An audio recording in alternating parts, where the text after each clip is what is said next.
നിങ്ങളുടെ ഇഷ്ട പരമ്പരകൾ എക്സ്ക്ലൂസീവായി സൺ നെക്സ്റ്റ് ആപ്പിലൂടെ തികച്ചും ഫ്രീ ആയി ഇപ്പോഴേ ആപ്പ് ഡൗൺലോഡ് ചെയ്യൂ. ഈ വിവാഹം വേണ്ടാന്ന് ഞാനും അഞ്ജിതയും പറഞ്ഞപ്പോ അത് ദേവ് കേട്ടോ? ദേവിന്റെ അമ്മ കേട്ടോ? ഇല്ലല്ലോ. എന്നിട്ട് കുറ്റം മുഴുവൻ ഇപ്പൊ ഞങ്ങൾക്ക്. രോഹിണി, പരസ്പരം കുറ്റപ്പെടുത്തിയിട്ട് ഒരു കാര്യമില്ല. നഷ്ടപ്പെട്ടു പോയ ഈ കുടുംബത്തിന്റെ ശാന്തി സമാധാനവും തിരിച്ചു കിട്ടാൻ എന്ത് ചെയ്യാൻ പറ്റുമെന്ന് ചിന്തിക്കാം. ശരണ്യ ഇവിടുന്ന് പോകണം. ആ സ്ഥാനത്ത് ദിയ വരണം. പറ്റുമോ? അതൊന്നും എളുപ്പമല്ല രോഹിണി. അങ്ങനെ ചിന്തിക്കാനും പാടില്ല. എന്തുകൊണ്ട് പാടില്ല ദേവ്? ഒരു പെണ്ണിന്റെ താലി പൊട്ടിച്ചെറിയാൻ ഞാൻ കൂട്ടി നിൽക്കില്ല. എന്റെ മോള് താലി ഉപേക്ഷിച്ച് ഇവിടെ വന്ന് നിൽക്കുന്നതിന്റെ വിഷമം നിനക്കില്ലേലും എനിക്കുണ്ട്. എനിക്കില്ലെന്നാണോ ദേവ് പറയുന്നത്? ഉണ്ടോ? എന്നിട്ട് ഇതുവരെ അതിനെക്കുറിച്ച് അവളോട് നീ ചോദിച്ചിട്ടുണ്ടോ? അതിനെക്കുറിച്ചൊന്ന് അന്വേഷിച്ചിട്ടുണ്ടോ?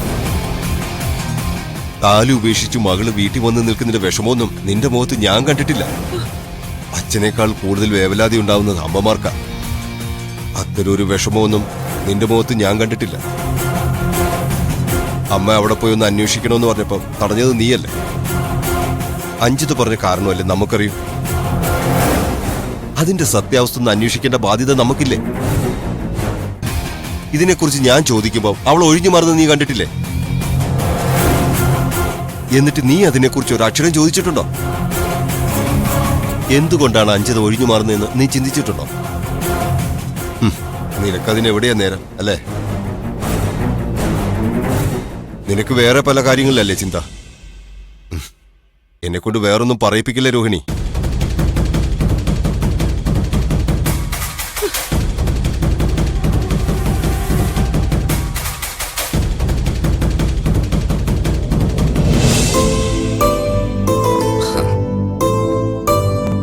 അന്നാ പ്രോജക്റ്റ് നടന്നില്ലല്ലോ. പിന്നെ എഗ്രിമെന്റ് സൈൻ ചെയ്യാനാകാത്ത സാഹചര്യം വന്നല്ലോ. കമ്പനിയിൽ ആ പ്രോജക്റ്റ് ഇപ്പോഴും ഓപ്പൺ ആണ്. സർ, നന്ദിതയോടൊന്ന് പറയണം. കമ്പനിക്ക് പുതിയ കുറച്ച് ഡിസൈൻസുകൾ വേണം. നന്ദിത വില്ലിംഗ് ആണെങ്കിൽ ആ എഗ്രിമെന്റ് നമുക്ക് വീണ്ടും റീഓപ്പൺ ചെയ്യാം. ഞാൻ നന്ദിതയോട് പറയാം. ഇനിയിപ്പോ എന്താണ് കമ്പനിയുടെ പുതിയ ഡിമാൻഡ്? ഇത് നഷ്ടപ്പെടുമെന്ന് തന്നെയാണ് ഞങ്ങൾ കരുതിയത്. കമ്പനിക്ക് നന്ദിതയുടെ ഡിസൈനിൽ ഇൻട്രസ്റ്റ് ഉണ്ട്. പുതിയ ഡിമാൻഡ് എന്ന് പറഞ്ഞാൽ ഈ ന്യൂജൻ ആൾക്കാരെ ആകർഷിക്കുന്ന വിധത്തിലുള്ള ഡിസൈൻസുകൾ വേണം. ഓ, അത്തരത്തിലുള്ള ഡിസൈനുകൾ ഉണ്ടാക്കാൻ നന്ദിതയ്ക്ക് കഴിയും. She is very talented. ഞാൻ നന്ദിയോട് പറയാം. Sir, it is a good opportunity. Yes, I know. I will do my level best. Sir, വൈകരുത്. ഇല്ലില്ല, അതിനുള്ള ഒരുക്കങ്ങൾ തുടങ്ങി കഴിഞ്ഞു എന്ന് തന്നെ വിചാരിച്ചോളൂ. Thank you sir.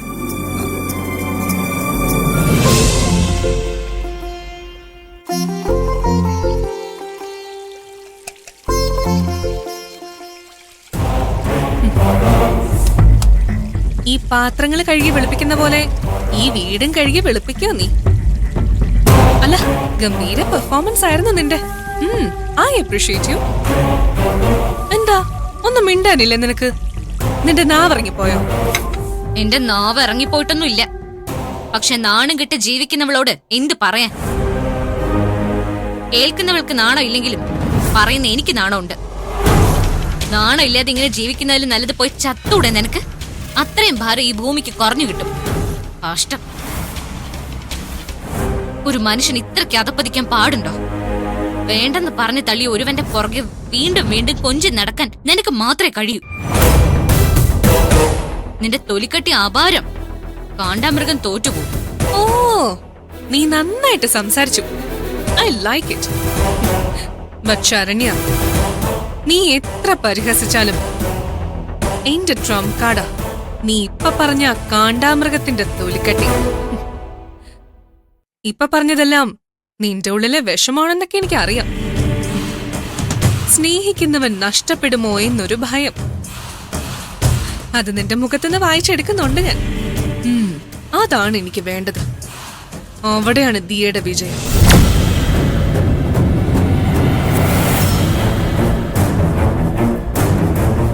ഞാൻ സ്നേഹിച്ചവനെ തട്ടിയെടുത്തതിനുള്ള ശിക്ഷയാ നിന്റെ ഈ സമാധാനക്കേട്. നിന്റെ മാത്രല്ല കേട്ടോ, നിന്റെ കുടുംബത്തിന്റെ. എനിക്കറിയാം നീയാ ഇതിന് പിന്നിലെന്ന്. നീ അറിഞ്ഞാലും എനിക്കൊന്നുമില്ല. ഈ ദിയെ ഒന്ന് സ്പർശിക്കാൻ പോലും നിന്നെ കൊണ്ട് സാധിക്കില്ല. അമിത വിശ്വാസം ആപത്താണ്. അത് നീ മനസ്സിലാക്കി വെച്ച നിനക്ക് നല്ലത്.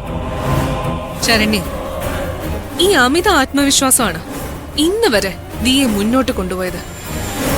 ഇനിയും ദിയ മുന്നോട്ട് തന്നെ കുതിക്കും, ദൂരങ്ങളോളം.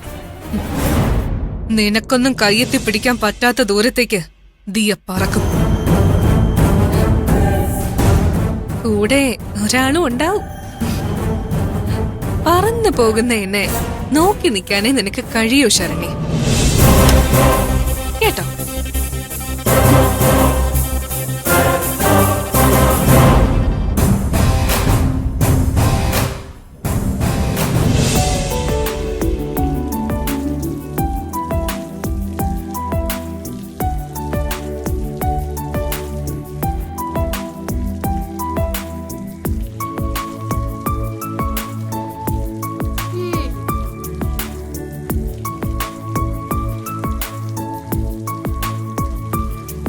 കുറുപ്പമ്മാവാ, ഓ എന്താ കുഞ്ഞേ? ഈ ഏട്ടൻ എന്തൊക്കെ കാര്യങ്ങൾ അറിയാമെന്നറിയോ കുറുപ്പമ്മാവന്? പിന്നെ അരോ കുഞ്ഞു മിടുക്കനല്ലേ, വലിയ ശാസ്ത്രജ്ഞൻ. ശാസ്ത്രജ്ഞനല്ല കുറുപ്പമ്മാവാ, സയന്റിസ്റ്റ്. ഓ അത് ഇംഗ്ലീഷില്, രണ്ടും ഒന്ന് തന്നെയാ മോളെ. ഞാൻ വെറുതെ കുറുപ്പമ്മാവനെ പറ്റിക്കാൻ പറഞ്ഞതല്ലേ. അതെനിക്കറിയാം മോളെന്നെ പറ്റിച്ചതാന്നൊക്കെ. കുറുപ്പമ്മാവാ, ഓ ഈ ഏട്ടൻ എങ്ങനെയാ ഹെലികോപ്റ്റർ ഉണ്ടാക്കിയത്? അതുണ്ടാക്കിയ വിധമെല്ലാം ഏട്ടൻ എനിക്ക് പറഞ്ഞു തന്നു. പക്ഷെ ഒന്നും എനിക്ക് മനസ്സിലായില്ല കുറുപ്പമ്മാവ. ആ നീളക്കുട്ടി ഇത്തിരി കൂടി വളരുമ്പോ അതെല്ലാം മനസ്സിലാവും. ഈ സയൻസ് പുസ്തകങ്ങൾ വായിക്കുമ്പോ മനസ്സിലാവും. അതിന് പഠിക്കണം. ഏട്ടനെല്ലാം എനിക്ക് പഠിപ്പിച്ചു തരാന്ന് പറഞ്ഞിട്ടുണ്ട്. ഓ പിന്നെ ഏട്ടൻ ഒരു റോബോട്ടിനെ ഉണ്ടാക്കാൻ പോവാ. വീട്ടു ജോലികളെല്ലാം ചെയ്യുന്ന റോബോട്ട്. അമ്മേന്റെ സഹായിക്കാനാ. ഓ ആ റോബോട്ട് അടുക്കളയിലെ പാത്രങ്ങളെല്ലാം കഴുകും, വെജിറ്റബിൾസ് എല്ലാം അരിഞ്ഞു വെക്കും, ചോറ് വെക്കും, അടിച്ചു വാരും. ആ എന്നിട്ട് അമ്മേന്റെ സഹായിക്കാൻ സ്റ്റിച്ചിങ് യൂണിറ്റിൽ പോവും. നല്ല രസമായിരിക്കും അല്ലേ കുറുപ്പമാവ? പിന്നെ നല്ല രസമായിരിക്കില്ലേ? എല്ലാ ജോലിയും ചെയ്യുന്ന യന്ത്ര മനുഷ്യൻ. റോബോട്ട്. ഓ റോബോട്ടെങ്കിൽ റോബോട്ട്. ഈ കുറുപ്പമ്മാവന്റെ നാവിൽ എപ്പോഴും മലയാളേ വരുള്ളൂ. അതുപോലെ ഒരു റോബോട്ടിനെ എനിക്കും വേണം കുറുപ്പമാവന് തരാൻ. കുറുപ്പമ്മാവൻ എന്തിനാ മോളെ റോബോട്ട്? ഇവിടെ കുറുപ്പമാവന് സഹായത്തിന് ആരെങ്കിലും വേണ്ടേ? അതിനെനിക്ക് നിളമോളുണ്ടല്ലോ. ഞാൻ സ്കൂളിൽ പോവില്ലേ? അപ്പൊ കുറുപ്പമാവ ഇവിടെ തനിച്ചാവില്ലേ? അപ്പൊ കുറുപ്പമാവന് ഹെൽപ്പിനായ ഒരു റോബോട്ട് വേണ്ടേ? ഞാൻ ഏട്ടനോട് പറയും. അവസാനം എല്ലാം റോബോട്ട് തന്നെ ചെയ്യുമ്പോ കുറുപ്പമ്മാവൻ ഇവിടുന്ന് പറഞ്ഞു വിടുവോ? കുറുപ്പമാവനെ എങ്ങും വിടില്ല. എനിക്ക് എന്നും വേണം കുറുപ്പമാവ. ഏട്ടനും അമ്മേന്റെയും ഇവിടെ വന്ന് താമസിക്കോ?